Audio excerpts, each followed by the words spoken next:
Hello power users and welcome to another Glue tutorial. Today we're diving into Interactor to learn about fetching form field values with it, why we would want to do it, and what we can do with it. Without further ado, let's jump into the Elementor editor and check out the setup we've got with Interactor.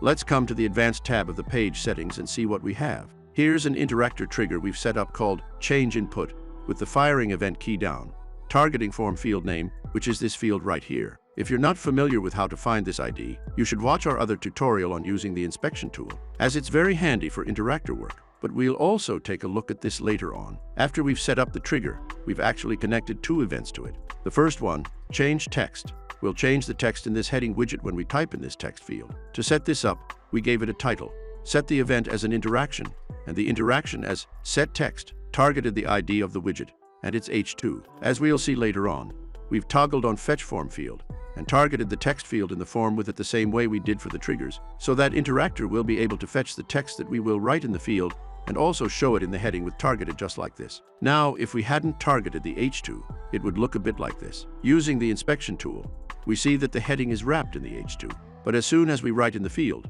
we'll lose it. That's why we've written H2 here. The second event we've done is change attribute. Let's take a look at the inspection tool again. If I write something here, let's say red, we can see here that we now have a custom attribute called red. This will change according to the text we write in the field. This means that we can use it to do some CSS on it. For example, let's change the text colors by targeting this new custom attribute. Should we write something else, the custom attribute will change, and as you can see, the CSS doesn't apply anymore. Let's go into the Elementor editor again and see how we accomplish this. Once again, the event is an interaction called set attribute. We target the heading widget using its ID, but not its H2, because we want this to go around it. Then for the first parameter, we don't actually want to fetch it from the form field because we wanted to have a static name, which is custom attribute. The second one, however, we want to fetch from the field as it's the text that will follow the preceding one. Now, as promised, let's see how we found our form field lady. As you can see here, the ID we gave it in the Advanced tab doesn't match the one we targeted with Interactor. That's because Elementor actually gives it its own prefix. Let's go to the front end, open our inspection tool, click on the field we want to check, and then we're looking for this line. ID is equal, and then our ID follows. That's pretty much all there is to it. To reiterate, what this setup does is write the field's input in the DOM, and then create an attribute in real time for it. So, if you've got CSS already waiting for certain specific terms that the user may write, you can play around with it with ease.